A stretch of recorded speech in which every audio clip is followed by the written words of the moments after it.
to the first podcast of Doctor's Den, and today we're joined with an amazing doctor today. Would you like to introduce yourself? Yeah, thanks for that. My name's Faisal Jamshaid. I'm an academic foundation doctor working in Essex in London, and on the side I make videos and I write articles about self-help, personal growth, that sort of thing. And yeah, that's me. Yeah, I mean, if you haven't already checked out his YouTube channel, you need to, because I've seen some pretty good stories on there as well about the GP. I think we'll get into that later on. Okay, yeah, we'll get into it. So you've probably heard this question about a million times, but why did you choose medicine as a career? I mean that my answer to that is not particularly exciting, but it is quite genuine. So during secondary school, I didn't particularly like any subjects. I mean, I was just playing games just like any other, kid my age. I can And relate. but I yeah, you can relate. But I was trying to get the grades. My parents were pushing us to get good grades. And my older brother, who was 1 year above me, he was sort of a bit more switched on. So he basically applied for medicine first out of our family. Like, even out of our extended family, is probably one of the first people to do it. And so he was a bit of the guinea pig. So me and my young brother, we'd kind of look up to him and see what he was doing. And so he got into Imperial College in London. And around that time, obviously, like, it's getting closer and closer to the time where I had to apply. And I started thinking, I was like, damn, like, I need to start thinking for real. What am I going? Because right now I was kind of headed towards medicine. I did a bit of work experience and stuff just in case I wanted to, just because my older brother had done it too. But it came to the point where I started thinking, I was like, it's a long time to be in medical school. Like, I don't want to be on a course where I'm not completely sure about it. I don't want to have to, like, leave if I'm not enjoying it halfway down the line. So I started excluding other sort of things that I didn't really want to get into. I decided that I wanted to get into a profession which there's a lot of scope to do a lot of different things. It pays well. It's got good job stability. And so, I mean, I thought, I enjoy science. I enjoy talking to people, and there's loads of different things you can do within medicine. And yeah, that was basically when I decided to go ahead with it. Yeah, I feel like loads of people that get into medicine, they see either their parents or their siblings, like, and then they see the career and they see how amazing it is and what they can do. I mean, Mm, that you could ask so many different doctors, like hundreds of doctors, and they'll all give different reasons as to why medicine is the career to them. I mean, there's so many things you can say about being a doctor. I mean, all not all absolutely, positive, but you know, there are some challenges which we can get into now. So, as a doctor, I absolutely, mean, yeah. you have 5 years of training and then 2 years Mm, of foundation training, as you know. But still, there are some challenges, even after all mhm. those years of training. Would you like to enlighten us into some challenges you face? Yeah, so I can take you back to last year, which was my first year as a junior doctor. And so the first thing that really hit me was obviously doing proper hours for the first time in my life, like, 9 to 5 night shifts, weekend shifts, and just feeling drained from actually having to do a, like, full-time job. I had done part-time jobs before, but I had never done a full-time job. And as a doctor, like, you always have to be switched on. I mean, you'd be quite lucky on some days where, it's a bit of a slow day, you can kind of switch off. But even then, you need to know everything about what's going on in your sort of area within your ward. And so, if you're the doctor responsible for the patients on your ward and somebody from a different ward comes and asks you, you're supposed to be in a position where you know best about those patients. So they would expect you to know certain things. And only through experience, when you realize, you get told off a bit here and there when you first start off, and they kind of whip you into shape.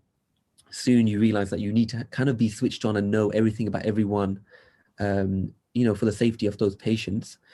And I think the second thing is that a lot of the time you're, like, on an average day, for example, or let's say, for example, on on a regular day, you obviously you come in, you're dealing with a certain number of patients, but some days just happen to be much more busy than other days. And in those circumstances, it's not like, you can automatically just bring in more doctors to help you. If whoever's in on that day is in on that day. Sometimes you've got illness, sometimes you've got sickness, sometimes you just got understaffing. And it gets to a point where there are days where you're stretched as a doctor, and by that I mean the workload that you have exceeds that of what one person should be able to do. And Yeah. so it gets to a point where you sort of have to think, okay, how do I now manage this? I've never had to manage this workload. And it's not like you can decide, okay, those few patients I'm not going to see, I'm not going to treat today. You can't do that. You have to treat everyone. You have to, be fair with everyone. But at the same time, how do you do that when you're being stretched as a person?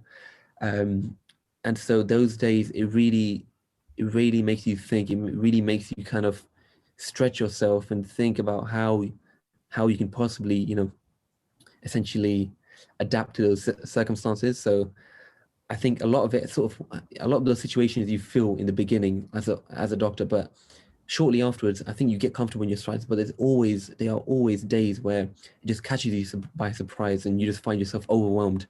But that's the job. That's the reality of it. It's a high Yeah. stress. But a lot of people, like I personally, I really enjoy some days where I feel the stress on like the stress, because to a certain level, to a certain extent, stress can be a good thing. It can make you, kick it up a notch, and just produce some of your best work. Well, they do say pressure makes diamonds, don't they? Yeah, yeah, I'd absolutely. like to ask you a question. Would you say, like, on holidays, like Christmas holidays, do you see like an incline in the patients you get in the hospital? So it really depends on what department you're working in. So typically, if people like you might see, say for example, Christmas Day. If it was snowing on Christmas Day, you might see a lot of patients slipping over and falling over, a lot of elderly patients slipping and having fractures. So in that way, you like before this rotation, which I'm on now, which is A&E out on orthopedics, which is obviously like musculoskeletal bone medicine basically. And so anyone who has a fracture would basically, we would essentially see them, we would be called to see them in hospitals. So sometimes around winter, yeah, you'd see more people slipping over and falling.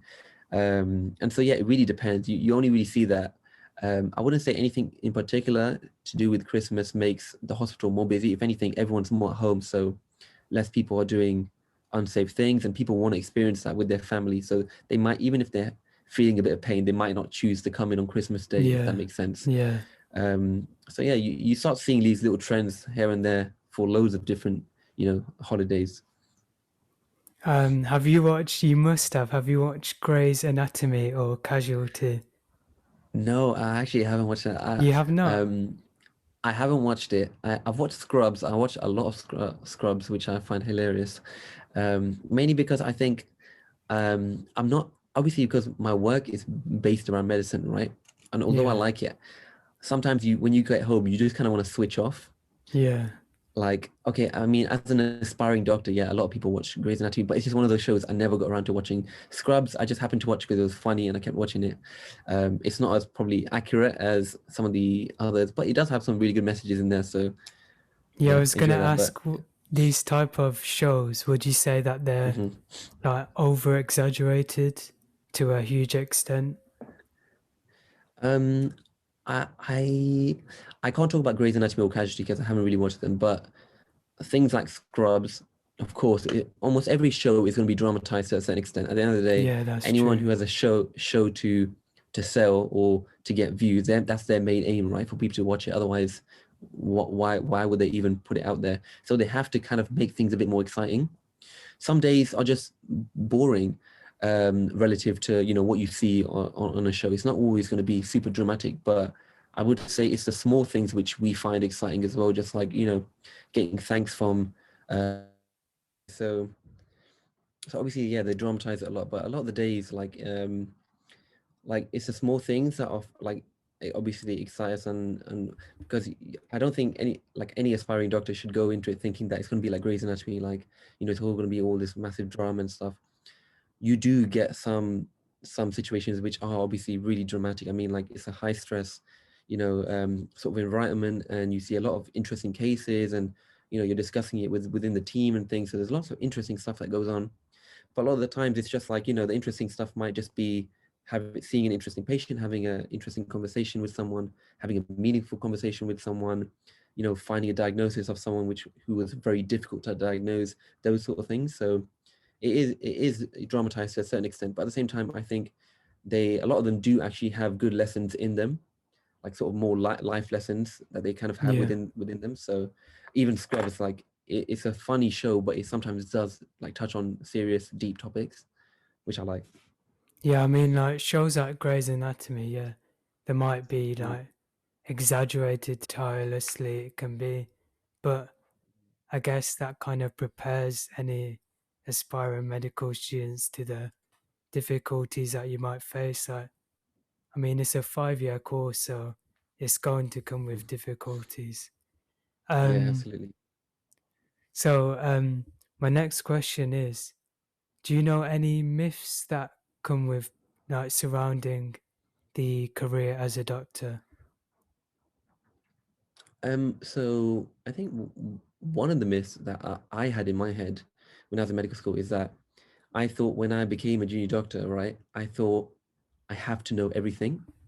And I think a lot of people get throughout the entirety of medical school, they keep they put this pressure on themselves as if like in any situation, no matter what patient is there, you should be able to know what's going wrong with them. But in reality, that's not the case, because in reality, everyone, it's not about being the hero in every circumstance. You just have to play your part. The hospital is like, it's a team effort, right? There's different teams who have different expertise, who, like, say for example, if somebody comes in, breaks a bone, and you're on the orthopedic team. Now, as a junior doctor, I should know something. Obviously, I'm on the orthopedic team, so I'm going to be helping treat their fracture and things like that. However, if that patient develops a sort of heart problem, right, while they're with us, um, then in my head, I could think, oh, I need to solve this as well. But in reality, I might just be expected to do basic investigations, find out sort of, I have an idea of what's going on, and then speak to the cardiology team, the heart team, to come and review the patient and make a plan. Like that's a lot of about how medicine works. It's not just you do everything yourself. It's about, communicate with the appropriate team and make sure that they're getting the best care from multiple different teams. Um, and so I think the closer I got to being a junior doctor, like towards my final year, I started to realize, you know what, you don't need to know everything. You don't need to be a specialist in everything. You don't need to be diagnosed with really complex stuff. You just need to be safe. You need to be able to identify, number one, where there is a problem, and then say, okay, I think there's a problem, and I think I need to send this patient in this direction to be seen by this team in order for them to be investigated further. And that would be enough in a lot of situations. It wouldn't be the case of, if you can't solve it right now, you're a bad doctor and you failed the patient. It's not like that. So I think that's probably one of the biggest myths. I mean, like me looking from an outward point of view, I Hmm. can just see how organized a hospital is really. Like the Yeah. different like stages that a patient goes through when they visit the hospital. And Mhm. even as a GP, you're a GP now, aren't you, right? No, no, no. So I'm in my second year of foundation year training. Second year. Oh, okay. But you've Yeah. had some GP experiences and Yeah, I've had some in medical school. Yeah. yeah, and it's kind of even from the receptionist that is so organized. I mean, I've done Mm. some online work experience and I can see it's just a great environment to work in. Mm. Um, so my next question is, do you have any funny or even scary stories as a doctor? Oh,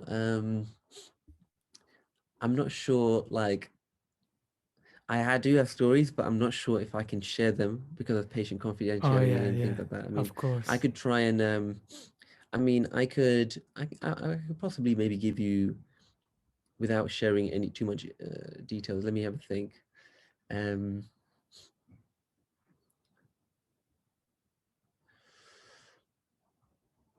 no, I think I might slip up. So I think let's move on Yeah, from I that was one. just testing I you don't trust anyway. Don't myself. worry.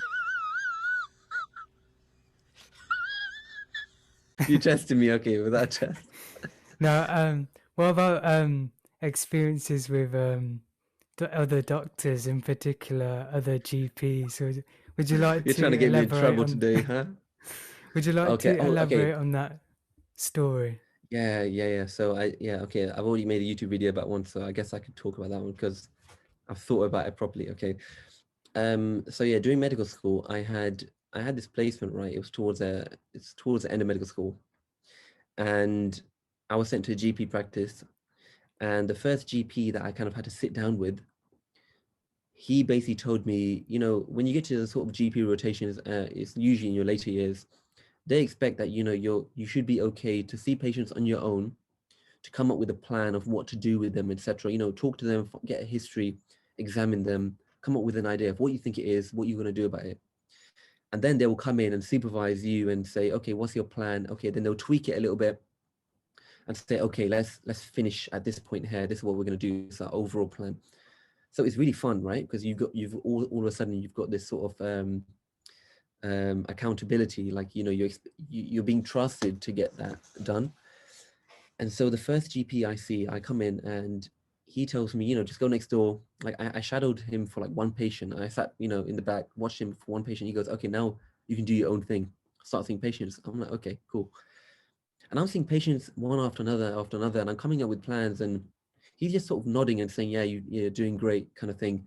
But I knew at some point that like I was a bit rusty. I had just come out of like a year out where I did a research year, and I knew my skills were a bit rusty. I knew that I probably should have had a bit of like constructive criticism coming my way, but he wasn't really giving me any. But I was like, oh, okay, like I feel comfortable. He's not shouting at me. Why should I complain? Then one day, like a couple of weeks in, he wasn't in. So the receptionist tells me to go and shadow a different doctor, right? So I go and see this other doctor, I knock on his door, he's with the patient. After the patient leaves, I go in. This doctor is a lot more kind of like blunt. He's more stern. He says to me, okay, just you know the system. Okay, go next door and get set up. I'm like, okay. Um, and then essentially after I see my first patient, this this this patient was quite difficult in the sense that like it was a very fragile conversation that needed to be had. It was a lot about mental health, and the patient was quite young, and the mum was, and there was a lot of emotions between the patient and his mum.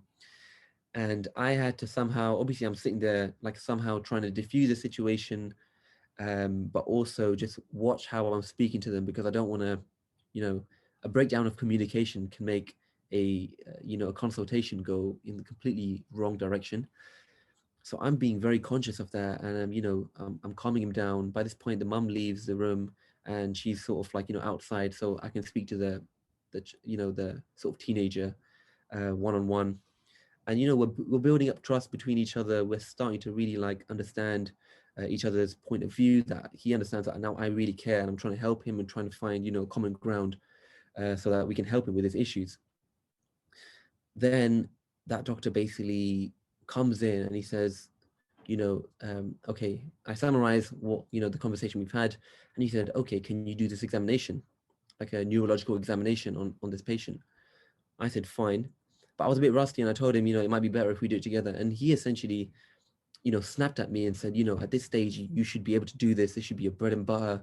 You should be working on higher level things right now. Like basically kind of embarrassing me in front of the patient. And the patient's just sitting there like, what the hell? Like, he's just sitting there in a corner like, damn, like this went sideways. And he leaves. Essentially, we end up getting through that. And the next day, I had obviously a new sort of. I was thinking about it a lot, and I mentioned in my video as well that around that time I was starting to get into like reading nonfiction, self-help, personal development stuff, and a lot of the sort of messages that I was sort of reading were about this sort of idea of a growth mindset, the idea of that, you need to kind of be uncomfortable to grow. And I thought to myself, in that situation, but with both the GPs, even in the first circumstance with the first GP, I felt really comfortable, but I wasn't really learning anything. But the second one, even though he embarrassed me and like it probably wasn't the best way to go about, talking to a medical student, it made me very conscious of the fact that I needed to get better, and the fact that it made me uncomfortable is maybe something that I should go and seek again. So the next day, instead of going to that first GP, I went back to the second GP and said, I'd rather sit with you.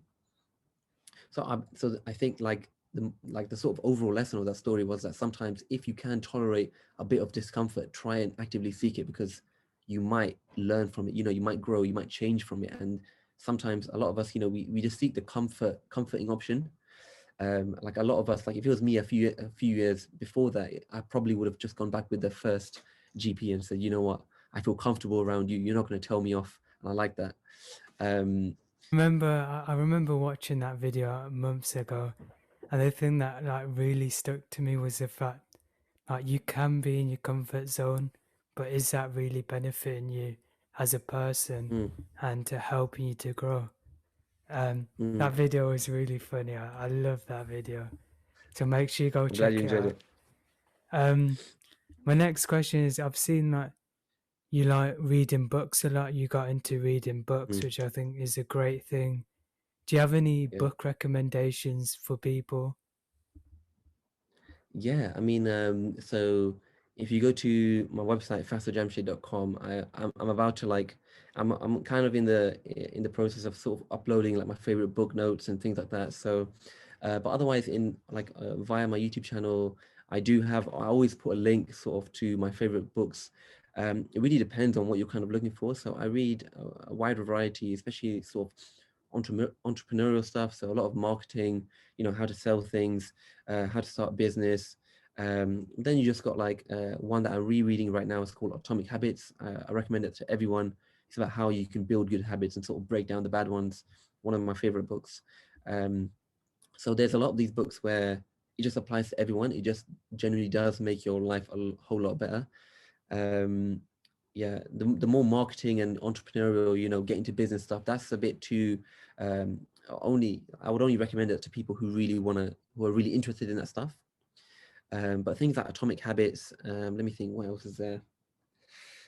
Mm, yeah, have a look at some of the lists. I think Yeah, I'll give you a link yeah, later, and you can maybe share that with your of audience. course.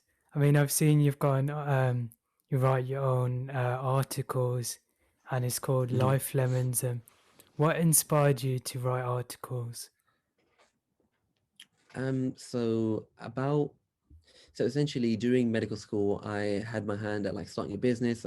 My first one was called MedTalk, where for 2 consecutive years, I basically, set up medical and dentistry entrance exam courses. So we covered UCAT, BMAT, sort of the whole application process. We had a whole day of lectures and, booklets that we gave out. We had presentations, interactive sessions. And so that was my first time, basically building a business from scratch, and I really like enjoyed it. I really enjoyed the idea of creating something and then sharing it with people. And then that sort of led on to another project, which I'm still working on now, which is called Young Academics. And that's basically where we essentially find research projects that researchers are working on, and then and usually those people are looking for help in the form of medical students, right? So we would find those projects and then share those with our, the cohort of medical students at different universities and say, hey, we've got all these projects that these researchers need help with. Do you want to, jump on board? And so that became really popular. Now we have like divisions in about 5 different universities. But essentially it came to a point where I thought any idea I have, whether sort of a business idea I have, um, it might not work. It might work. It might not work. But I know that I will always sort of have my ideas will always change. The sort of companies or projects will always change. And each time you start a new project, you'll have to build a new audience for that new idea, right?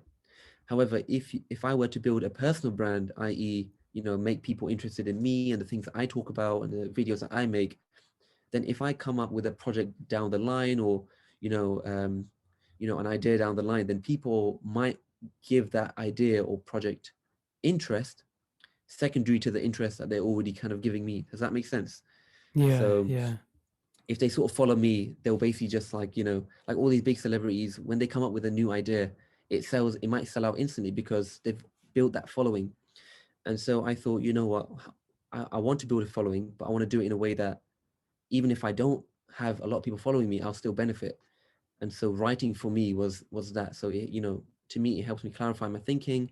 It allows me to sort of journal my thoughts about what's going on. So it's nice to go back, several months, uh, you know, down in the archive and see what I was thinking at the time, what ideas I was having at that time, and just sort of work on communication as well. Is such a big skill that I think everyone should be working on.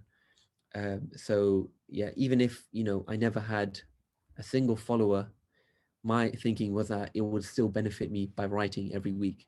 So that's what I've been doing. Yeah, I mean, it's always great to get your thoughts down on paper and you can reflect on it in Mm-hmm. the future, as you said. Talking Mm-hmm. about the future, would Mm-hmm. you say in the future you would like to study abroad? Study abroad, no. Practice abroad also. It's a tricky question. I mean, no, it's a good question, but the answer is tricky in the way that it depends on your priorities and like I think what you want in life. A lot of people have different priorities. One of my biggest priorities is obviously that my family is here, and I would rather be close to my family. Um, I know there are a lot of other countries which they might have better quality of life, might offer a lot more money, a bit, better salaries, and so that's attractive to a lot of people. And to a certain extent, yeah, it's attractive to me as well. So I would maybe consider working for a few years, but long term, um, I would prioritize where my family and friends are over those sorts of benefits. Yeah, yeah. I mean, so if you were looking at going away for a couple of years to practice Hmm. medicine, would you have to take extensive exams before you leave? Um, they're not really extensive. They can be quite difficult. Like for example, the USMLE. So if you want to go to America, there's an exam called the USMLE, which is notoriously pretty difficult. Also because you sort of have to study the sort of the science, the molecular science that as a medical student you might not have touched on for a long time, because like in the beginning of medical school you sort of touch on the sciences and things, and then you start learn towards the end of medical school you're learning more clinical stuff. You don't have to delve into the fine details anymore. So the fact that you have to kind of jump back and now study that again, sometimes even to a higher level, can be quite difficult, can be quite time consuming. And there's different exams for different parts of the world sometimes. But I think to anyone who wants to go to who's decided upon leaving the country and going somewhere else, then they would have the motivation to do those exams and pass those exams. So, I mean, if it came to that, I mean, I don't think I would find it too like too much of a bother. Yeah, you'd ace them without a doubt. But Pardon? Oh, thanks. you'd ace those exams without a doubt. I would hope so. Probably not. Um, so I've seen one of your recent videos where you go on this journey for 7 days without your social media or your phone Yeah. usage. How did you Hmm. find that, and how did it benefit you? Um. So first of all, watch the video. You've watched the video, but Yeah, that's to your audience. Um. So firstly, the reason why I did it was it's probably much more interesting than what actually happened, because it's only 7 days to a certain extent. I'll come back to that in a second. But the first thing I did was, like, a few months ago, I watched this documentary on Netflix. You might have seen it. It's called The Social Dilemma, right? And it's basically about how the rise of all these social media apps and these big kind of tech companies are sort of taking over our attention. It's really kind of like how it's affecting us, how it's affecting people, young children, people your age, or yeah, how it's affecting you basically, um, and how addictive it is, and all the sort of negative consequences. And then I remember seeing one person like a lot of those speakers were really interesting, and I ended up watching a TED talk by one of the people on there called Jaron Lanier, and he used to work at Facebook. He's basically he's like they consider him to be like the founding father of virtual reality, because he basically introduced the whole concept and things. And I read a book by him called 10 Arguments for Deleting Your Social Media Accounts, and I recommend it to everyone. Even the fact that I do a lot of work, I share it online, I share it a lot on social media, but even for me, I still thought it was I still thought it was really eye opening. And I thought to myself, okay, like I've never quit social media in since I basically downloaded it. I've always thought I'm stronger than my addiction to it. And I never even considered myself to be addicted. But in reality, now I would look at my screen time and I saw like multiple hours a day on maybe one app, like Instagram, for example. That's probably like my biggest weakness. And I thought, like, what would it be like to free up that time for other things? Like, how would I feel? And so I decided just for 7 days, stop social media, cut everything out, and obviously sort of journal the whole experience and sort of share it in the form of video format. So it made me focus extra hard on kind of generating insights so that I could share with everyone about how it basically felt. And it just felt super quiet. It felt very weird. And in a way, it's just like, it just highlights the fact that we're so used to it. It feels so weird. It feels weirder now to be off it than the fact that we would spend multiple hours a day on it. And when you end up going out and you see everyone else just constantly on their phone, they look weird to you, but in reality, to everyone else, you probably look like the weird one because you're the only one not behaving like them. So yeah, I mean, it didn't give me a sort of solid plan of what I should be doing in the future, but it gave me some good ideas. But more importantly, it highlighted the fact that, number one, I am addicted. Number two, when you stop it like completely, even for 7 days, you notice an effect straight away. Like you're off your phone overall much less. And you realize that it's not exactly necessary, and you do feel kind of more like there's less noise around you and in your head, which I really liked. So yeah, I recommend it to everyone. It's only 7 days. It's not like a whole month. You don't have to think too hard about it. It's only 7 days. Nothing's gonna happen. Like 7 days goes like this, and probably nobody will really miss you. If they really miss you, they'll text you, they'll WhatsApp you. Um, so yeah, give it a try. The crazy thing is, after watching your video, I Hmm. then watched the social dilemma. Then I Oh, realized did how you? crazy it is. Yeah, from a Oh, you watched it? Yeah, that's good. so you see how these companies like kind of entice you. You don't realize that Mm, notifications are benefiting them as such more than it is mm, benefiting you. So yeah. after watching that, I looked at my screen time and it was quite shocking. I mean, 10 to 13 hours a day as a teenager. It was Yeah, that's it. horrendous. But then so I got rid of all social media. I made my screen Mm, black and white. I mean, it's these subtle changes that really kind of help you do this because, like you said, I didn't realize I was addicted to social media. I thought it's just mm, there as a nice way to connect with people, but it's yeah. obviously gotten to such a bad extent that I had to delete it because it was kind of taking over my life. So Mm. thank you for that as well because You're without welcome. that You're free. You're video, free now. yeah, You can without run. that You can run video, around in a park.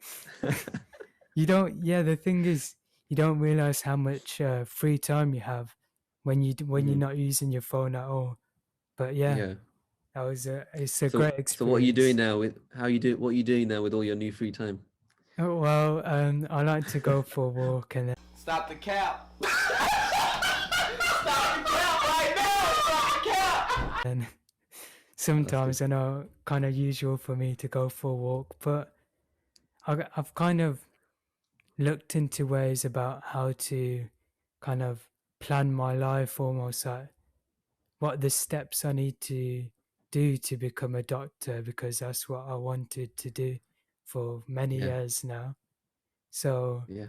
I've kind of looked into the BMAT, the UCAT. So when Mm, it comes to my sixth form years, I'm not quite as shocked by the um, the hours of studying I'm gonna have to do. mm. But Yeah, yeah, that's really good. Best of luck to you. thank you, thank you. That's all my questions for today, and thank you so much for Oh, taking your time out for speaking to me. no It's really worries. good. Thank Thank you for inviting me. Enjoyed it. Of course, of course. Make sure you go check out his YouTube channel, his articles, and his website. Make sure you check it out below. Subscribe to him and watch all his videos. Binge watch him. I know we talked about not using your phone, but Trust me, it'll change your life. Yeah, watch So- the videos and then you can delete them. Yeah. Yeah. That sounds like a plan. Thank you so Sounds like a much. plan. Okay. Bye. No worries, Mustafa. Take care of yourself. Bye bye.